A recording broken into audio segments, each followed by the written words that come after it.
Crime हो या राजनीति, चुनाव हो या आयोजन, अब हर मुद्दों पर खुलकर होगी चर्चा एक खास शख्सियत के साथ। देखना ना भूलें हमारा कार्यक्रम एक खास मुलाकात। अध्यक्ष महोदय, मैं आपका धन्यवाद देना चाहता हूं।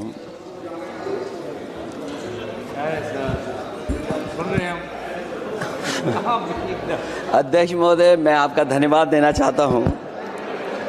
साथ ही साथ इस सदन में जो 75वें वर्ष पर संविधान की बहस शुरू हुई है, जहां सत्ता पक्ष से माननीय रक्षा मंत्री जी उन्होंने अपनी बात रखी। अभी कांग्रेस पार्टी की नवनिर्वाचित सांसद उन्होंने अपनी बात रखी। उसके बाद अध्यक्ष महोदय मुझे बोलने का मौका मिल रहा है। मैं सबसे पहले लाखों लाख लोग जो भारत देश की आज़ादी में जिन्होंने अपनी जान न्यौछावर कर दी, देश आज़ाद हुआ। आज़ादी के बाद बाबा साहब भीमराव अंबेडकर जी और तमाम हमारे वरिष्ठ लोगों ने इस संविधान को देने का काम किया। मैं उनको याद करने के साथ साथ जो आज 13 तारीख जिस दिन हम आप सदन में बैठे हैं, एक ऐसी घटना घटी थी, अगर उस समय सुरक्षा कर्मियों ने अपनी सूझबूझ के साथ, बहादुरी और साहस के साथ अगर उन आतंकवादियों को मुकाबला न किया होता तो हमारे देश के बहुत सारे महत्वपूर्ण नेता जो उस समय सदन में थे, न जाने क्या परिस्थिति बनती। मैं उन बहादुर जिनकी जान गई उनका याद करता हूं, वहीं श्रद्धांजलि भी देता हूं। मैं इस संविधान की चर्चा पे जहां खड़ा हुआ हूं, मैं बाबा भीमराव अंबेडकर जी उनको श्रद्धांजलि अर्पित करते हुए जिन्होंने संविधान को देने का काम किया।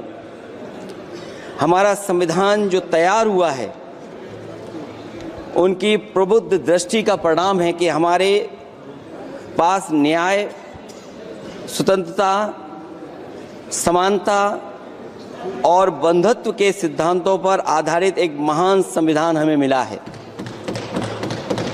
भारत राज्यों का एक संघ है और हमें विविधता में एकता पर गर्व है। ये हमारा संविधान ही है जिसने भाषाई, क्षेत्रीय, धार्मिक और जातीय विविधता वाले हमारे देश को एक साथ रखा है। ये संविधान डॉक्टर अंबेडकर जी ने कहा था कि संविधान की सफलता इस पर निर्भर करेगी कि हम उसके अनुसार कैसे काम करते हैं। ये देखना है, विधायिका, कार्यपालिका और न्यायपालिका की जिम्मेदारी है कि इस महान देश का शासन हमारे संविधान में निहित उच्च सिद्धांतों के अनुसार चलाया जाए। डॉक्टर अंबेडकर ने कहा था, मैंने तो संविधान निर्माण का दायित्व बहिष्कृत वंचित वर्गों को अधिकार दिलाने के लिया है। ये वही संविधान है जो समय समय पर हमारा रक्षा कवच बनता है। अध्यक्ष महोदय, ये संविधान हमारी ढाल है, संविधान हमारी सुरक्षा है, संविधान हमें समय समय पर शक्ति देता है। संविधान ही देश की 90% शोषित, उपेक्षित, पीड़ित, वंचित जनता के अधिकारों का सच्चा संरक्षक है। ये संविधान ही हमारा बड़ा मददगार है। इसलिए मैं ये हमारे जैसे लोग और देश के कमजोर लोगों के लिए और खासकर पीढ़ी के लिए संविधान की रक्षा जन्म मरण का विषय है।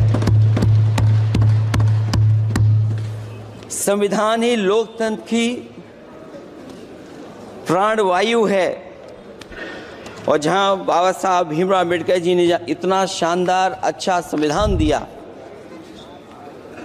वहीं डॉक्टर अम्बेडकर ने स्पष्ट कहा था, जो हमारे माननीय मंत्री जी ने भी सत्ता पक्ष से वो बात रखी और कहा था, संविधान कितना भी अच्छा हो, यदि उसे लागू करने वाले लोग अच्छे नहीं होंगे तो परिणाम अच्छे नहीं निकलेंगे।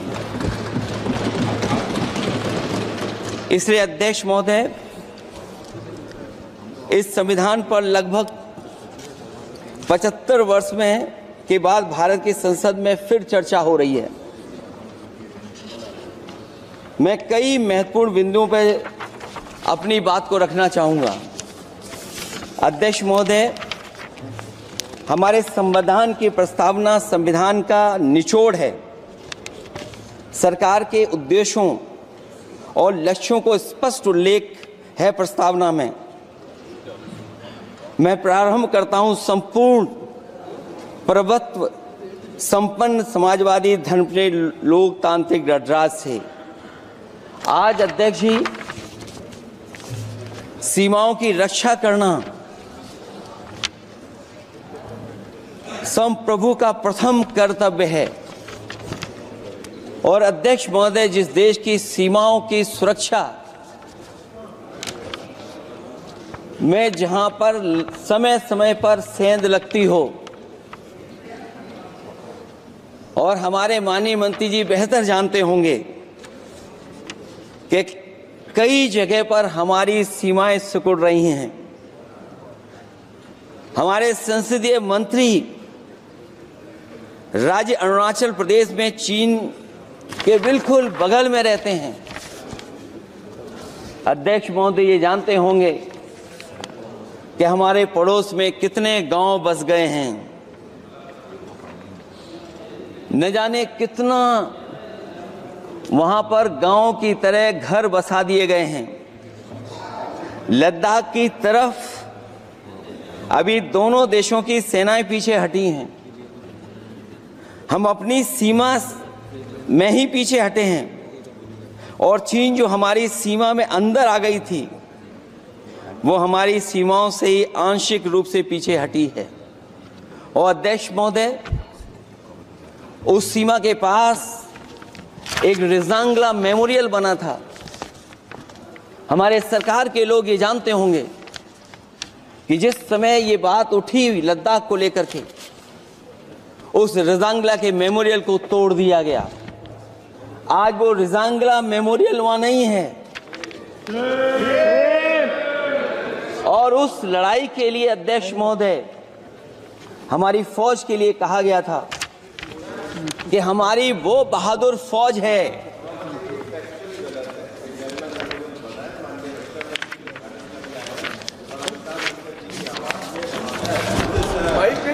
अध्यक्ष महोदय, यही तो फर्क है। कहां पर था, कहां पर बना अब। और अध्यक्ष महोदय, मैं सरकार को बताना चाहता हूं, अध्यक्ष जी, मंत्री जानते होंगे, मंत्री जी, केवल 12 किलोमीटर सड़क बनी थी, और पड़ोसी देश ने क्या क्या नहीं कहा गया। और वो समय आएगा जब हमें मानसरोवर और कैलाश पर्वत पे जाने के लिए भी वो देश हमें रोकने लगेगा। तो हमारी आज 75 साल बाद सीमाएं कितनी सुरक्षित हैं। क्या लद्दाख की वो फिंगर्स जहां पर हम पहले थे, क्या हमारी फौज वहीं खड़ी है कि नहीं खड़ी है? अगर आप रिजांगला मेमोरियल जानते होंगे तो लद्दाख की वो सीमाएं जो हमारे देश के अंदर थी, क्या हमारी सीमा वहां तक है कि नहीं है? आज नहीं है। ये देश समाजवादी गणराज्य बने। समाजवाद का सरल शब्दों में अर्थ है कि समता और संपन्नता हो, लेकिन देश में अध्यक्ष महोदय 2014 के बाद विषमता जिस तेजी के साथ बढ़ी है उसकी कल्पना भी नहीं की जा सकती है। 140 करोड़ में से 82 करोड़ सरकारी अन्न पर जिंदा हैं। अध्यक्ष महोदय, जो देश को ये कहते हो कि हम दुनिया की सबसे तेज रफ्तार पे चलने वाली अर्थव्यवस्था बनने जा रहे हैं, 3 पर पहुंच गए और ऊपर जाएंगे। मैं सरकार से कहना चाहता हूं कि जब 82 करोड़ सरकारी अन्न पर जिंदा हैं और दूसरी तरफ देश की संपूर्ण संपत्ति के 2/3 हिस्से पर कुछ परिवारों का कब्जा है, अगर सरकार में ये बहादुरी और हिम्मत है तो इस 60% गरीबी के रेखा से नीचे रहने वाले लोगों की पर कैपिटा इनकम क्या है? अगर आपकी अर्थव्यवस्था ऊंचाई पर जा रही है तो हमारे जो गरीब लोग हैं, जो 60% गरीब लोग हैं, उनकी पर कैपिटा इनकम क्या है? और जहां समय समय पर सरकार अपने आंकड़े देती है, कम से कम ये आंकड़े भी दे दे कि गरीबी रेखा पर जो नीचे रहने वाले लोग हैं उनकी पर कैपिटा इनकम क्या है। इससे स्पष्ट हो जाएगा कि 5% लोगों की पर कैपिटा इनकम क्या है। हमारा प्रेमबली कहता है कि धर्म निरपेक्ष गणराज्य बने, राज्य की निगाह में सभी धर्म सम्मान हैं। हमारा सेकुलरिज्म हमें रिलीजियस इक्वलिटी का रास्ता दिखाता है, यही ना अर्थ इसका है। क्या इस पर सरकार अमल कर रही है? देश के 20 करोड़ से ज्यादा अल्पसंख्यकों के, विशेषकर मुसलमानों को दूसरे दर्जे का नागरिक बनाने का प्रयास चल रहा है। उन पर हो रहे अत्याचार प्रतिदिन बढ़ते जा रहे हैं, उनकी संपत्ति को लूटा जा रहा है, हत्याएं की जा रही हैं, घर तोड़े जा रहे हैं, उनके पूजा स्थलों पर कब्जा प्रशासन की मदद से किए जा रहे हैं। अगर ये धर्म निरपेक्षता तो धर्म शासित राज्य की क्या परिभाषा है? और हाल ही में हम लोगों ने अध्यक्ष महोदय उदाहरण देखा है कि किस तरीके से उत्तर प्रदेश में कई महत्वपूर्ण जगह पर इस तरह की घटनाएं जानबूझ करके की गई। मुझे याद है उस समय, जिस समय उत्तर प्रदेश का इलेक्शन चल रहा था, बहुत से लोगों को वोट डालने का अधिकार जिनको था उनको अधिकार से रोका गया और जो लोग वोट डालने जा रहे थे उन्हें डराया धमकाया जा रहा था। ऐसे इंतजाम किए गए थे कि ये वोट डालने के लिए वोट बूथ तक न पहुंच पाए। वो तस्वीरें अध्यक्ष महोदय न केवल हम लोगों ने देखी बल्कि पूरे देश और दुनिया ने देखी होंगी कि किस तरीके से उत्तर प्रदेश की सरकार के प्रशासन के इशारे पर एक पुलिस के अधिकारी ने महिलाओं को वोट से डालने से रोका और रिवॉल्वर दिखा करके कहा कि वोट डालने नहीं जाओगे। मैं उन बहादुर महिलाओं को बधाई देना चाहता हूं कि उन्होंने परवाह नहीं की और उन्होंने कहा कि इससे कुछ जान जाने वाली नहीं, अगर जान भी जाएगी तो हम वोट डाल करके आएंगे। क्या यही लोकतांत्रिक गणराज्य है?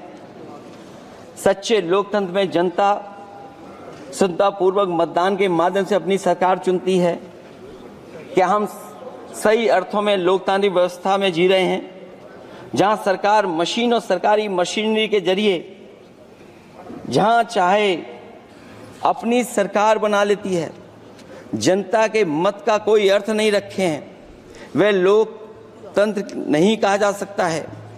यह व्यवस्था जब तेजी से लोकतंत्र में तानाशाही की तरफ बढ़ रही है, हिटलर ने भी तो जनता द्वारा चुने जाने के बाद संविधान में संशोधन करके तानाशाही कायम कर दी थी। हमारी सरकार भी उसी के समांतर चलने का प्रयास कर रही है। प्रस्तावना में अध्यक्ष महोदय सामाजिक, आर्थिक और राजनीतिक न्याय दिलाने की बात है।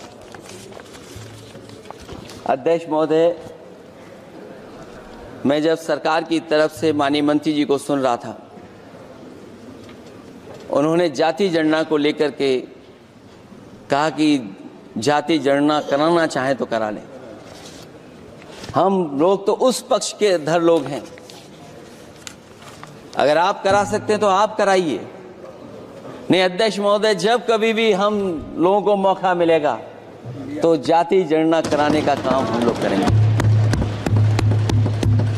सामाजिक न्याय समाज के अनुसूचित जाति, अनुसूचित जनजाति और अन्य पिछड़े वर्गों को न्याय दिलाने का बड़ा अस्त्र आरक्षण था, उसे समाप्त कर दिया गया है।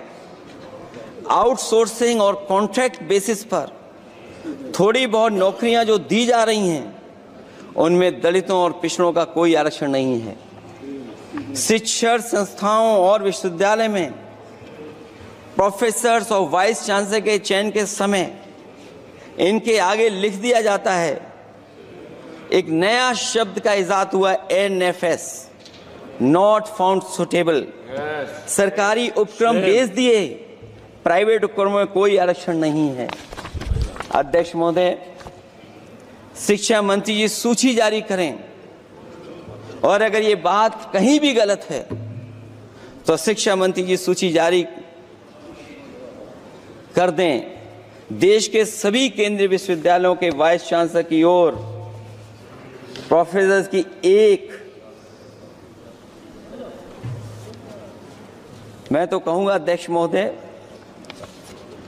कि शिक्षा मंत्री जी अगर ये सूची जारी कर दें कि जितनी भी सेंट्रल यूनिवर्सिटीज हैं और उनके माध्यम से जितने भी प्रोफेसर्स का अपॉइंटमेंट हुआ है, सब बात साफ हो जाएगी।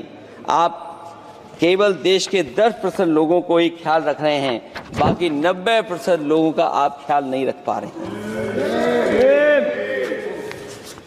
और जाति जनगणना कभी जाति में भेदभाव नहीं बढ़ाएगा अध्यक्ष महोदय। जाति जनगणना जातियों के बीच दूरियां कम करेगा और तमाम हमारे ऐसे समाज के लोग जिनको न्याय नहीं मिला, जिनको अधिकार नहीं मिला है, अध्यक्ष महोदय कम से कम जाति जनगणना के बाद उन्हें अधिकार और सम्मान दिलाने का काम भी हो सकेगा।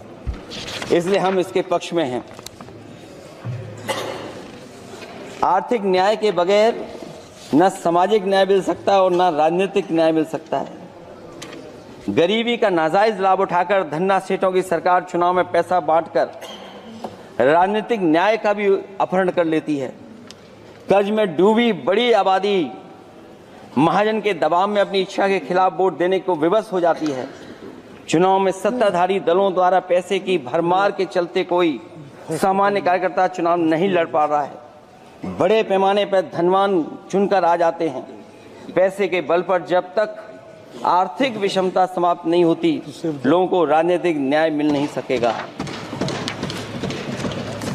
प्रस्तावों में आगे जो लक्ष्य है, विचार, व्यक्ति, विश्वास, पंथ और उपासना की स्वतंत्रता, अन्याय के खिलाफ विचार व्यक्त करने पर जेल, अभिव्यक्ति की स्वतंत्रता का अर्थ है देशद्रोह। अगर भाजपा के मत के नहीं हैं, दूसरे धर्म के हैं तो प्रताड़ना के हकदार हैं। और अब तो उपासना करने पर भी दिक्कत है, क्योंकि हर मस्जिद के नीचे मंदिर खोजने वाले तत्व इस देश को शांति से रखना ही नहीं चाहते हैं। उन्हें कानून की कोई परवाह नहीं है। मैं इस मौके पर धन्यवाद देना चाहता हूं सुप्रीम कोर्ट का, कम से कम वो फैसला आया है जहां कुछ दिनों के लिए ये पाबंदी लगाई गई।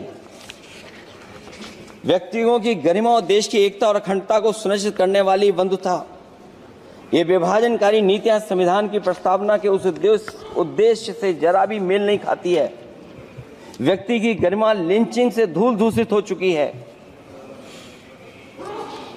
उद्योगपति सरकारी आतंक से परेशान हैं, हो करके अपनी पूंजी समेटकर देश छोड़ गए हैं और लगातार जा रहे हैं। अध्यक्ष महोदय, आजादी के बाद उद्योगपति कभी इतने भारत छोड़ करके नहीं गए होंगे, देश छोड़ के नहीं गए होंगे जितने इनकी सरकार में चले गए हैं। अगर व्यक्ति की गरिमा सुनिश्चित हो तो कोई व्यक्ति क्या अपनी मातृभूमि को छोड़ करके जा सकता है। सरकार इस पर आत्मचिंतन करे। अगर आपसी मतभेद पैदा करके एक दूसरे के प्रति अविश्वास पैदा किया जाएगा तो क्या देश की एकता और अखंडता के लिए एक अशुभ संकेत नहीं होगा।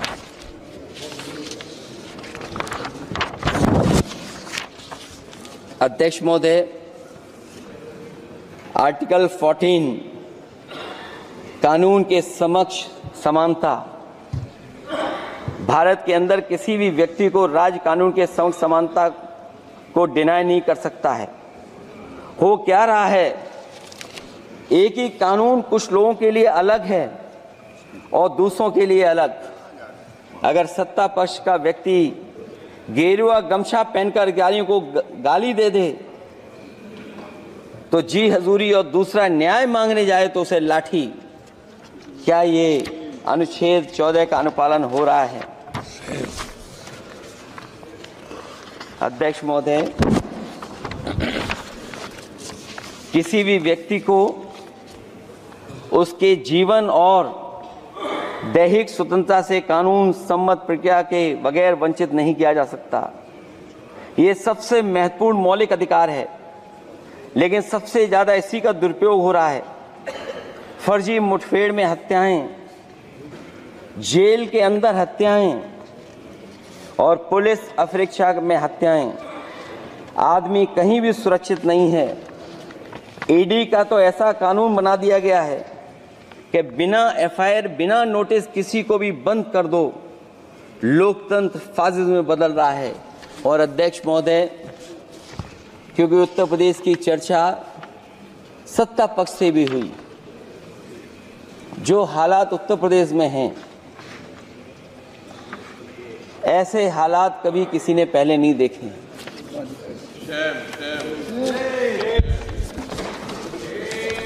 जहां पर कानून की समय समय पर धज्जियां उड़ रही हैं। और अध्यक्ष महोदय, केवल एक घटना नहीं मैं कहना चाहता हूं, ऐसी तमाम घटनाएं हैं जिनके बारे में मैं कह सकता हूं। आजादी के बाद अगर हम 75वें वर्ष में इस बात पर चर्चा करें संविधान पर, और आए दिन लोगों को न्याय मांगने के लिए आत्मदाह करना पड़े, तहसील हो वहां पे आत्मदाह, जिलाधिकारी हो वहां पे आत्मदाह, न्याय मांगने के लिए अगर मुख्यमंत्री आवास में जाना पड़े वहां पे आत्मदाह। सोचिए हम किस दिशा में जा रहे हैं। और अध्यक्ष महोदय, किसने नहीं देखा कि टीवी पे चलते हुए लोगों की जान ले ली गई? लाइव देखा है सबने। ये कहां का न्याय है? न केवल वो, बल्कि पता नहीं अध्यक्ष महोदय, हमारा प्रदेश कस्टोडियल डेथ में सबसे आगे जा रहा है, महिलाओं के उत्पीड़न में सबसे आगे जा रहा है। ये मैं नहीं कह रहा हूं, अध्यक्ष महोदय, ये सरकार के आंकड़े बता रहे हैं। और न केवल इन चीजों में आगे जा रहा है, बल्कि आजकल जो नए जमाने का डिजिटल इंडिया है, अगर साइबर अपराधों में सबसे आगे कोई प्रदेश दिखाई दे रहा है तो वो उत्तर प्रदेश दिखाई दे रहा है। ये अलग बात है अध्यक्ष महोदय कि कभी कभी जो डबल इंजन की सरकार चलने वाले जो दावा करते थे, पहले इंजन टकराते थे, अब तो डब्बे भी टकराने लगे हैं। Double engine single driver. और होड़ लगी हुई है कि कभी किसी ने दिल्ली का रास्ता किसी माध्यम से अपनाया था, उसी रास्ते पे चल करके आगे बढ़ना चाहते हैं।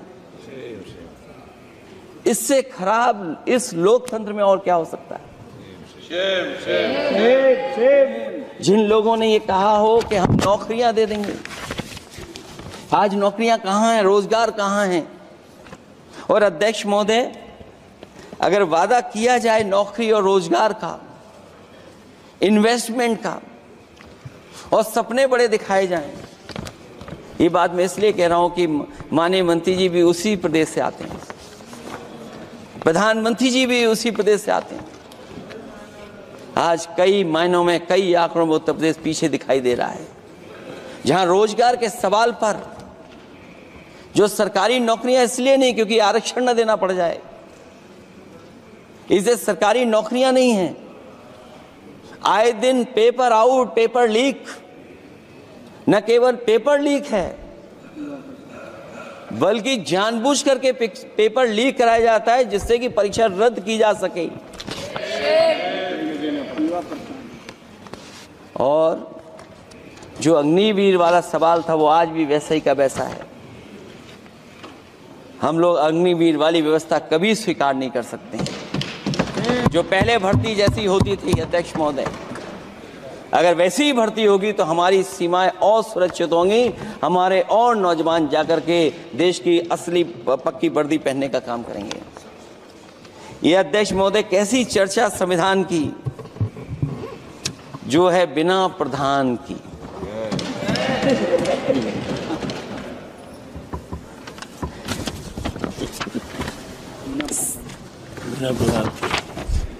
अध्यक्ष महोदय, इस सरकार में जो लोकतंत्र के साथ खिलवाड़ हुआ है, इतना कभी खिलवाड़ नहीं हुई होगी।